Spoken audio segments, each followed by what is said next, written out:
You already saw the title of the video, you already know what's happening.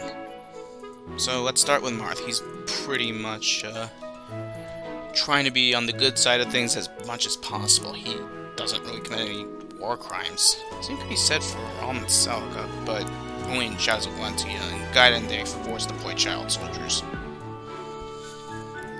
Sigurd's basically in the same boat. Most of the soldiers there are basically adults or within the limits of the Geneva Conventions. Meanwhile, Self kind of gets murky with him, so I just put him there. And with Leaf, it's kind of hard to say because...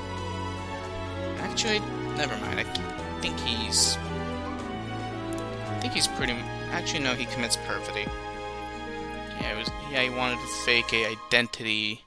He basically faked his identity to Hannibal to let him get passage. Meanwhile, here's... Or at least that's how I remember it. Meanwhile, Roy,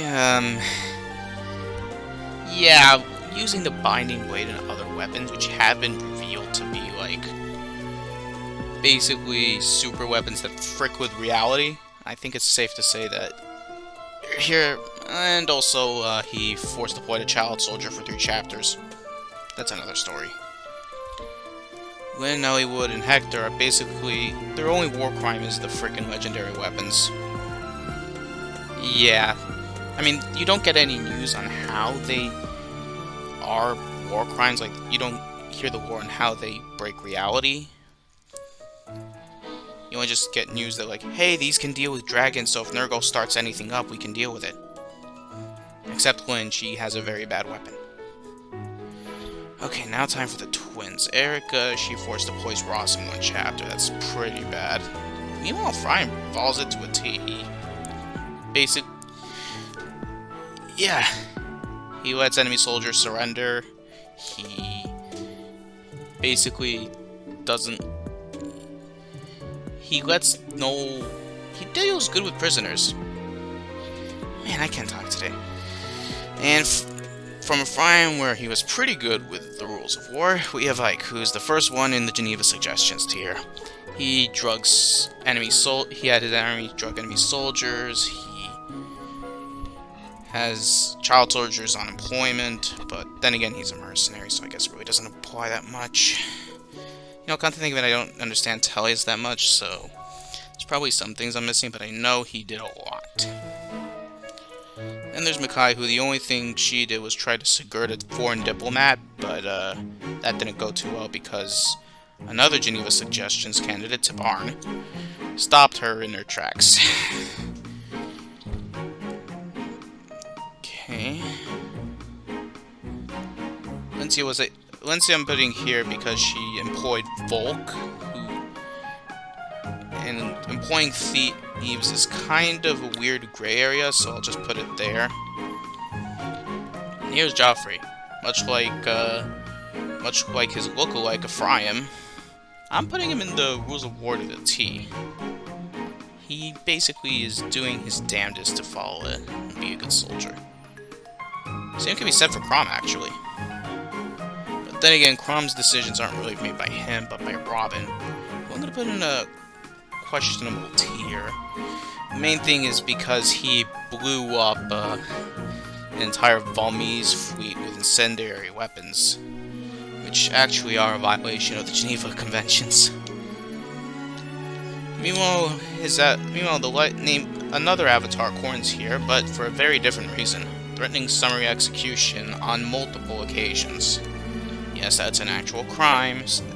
Threatening execution without trial. Meanwhile, Ryoma, he definitely he makes sure that he follows those rules of war to T. I guess it's the Hoshiden way to make sure suffering is kept to a minimum. Meanwhile, Xander is not afraid to kill people.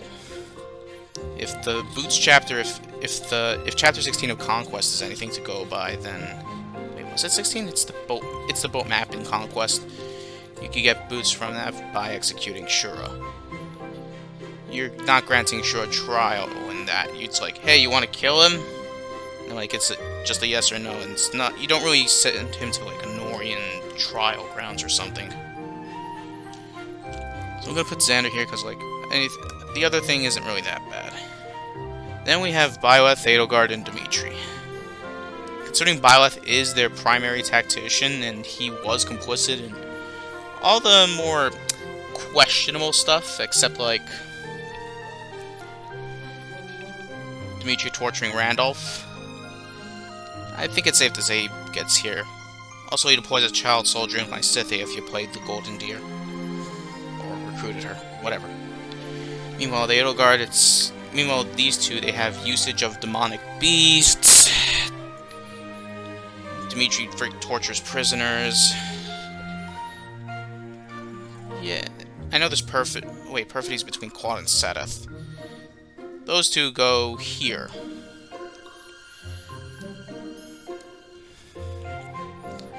Right. Yeah, I mean, I could probably, like... There's a part of me that, like, wants to sift through and, like, make sure it's more even, but... I want to say that this set is, like, pretty close to is as close as I could get it to, and this type of stuff or content is kind of new to me, so, like, dislike or something, I don't know. Anyways, take care.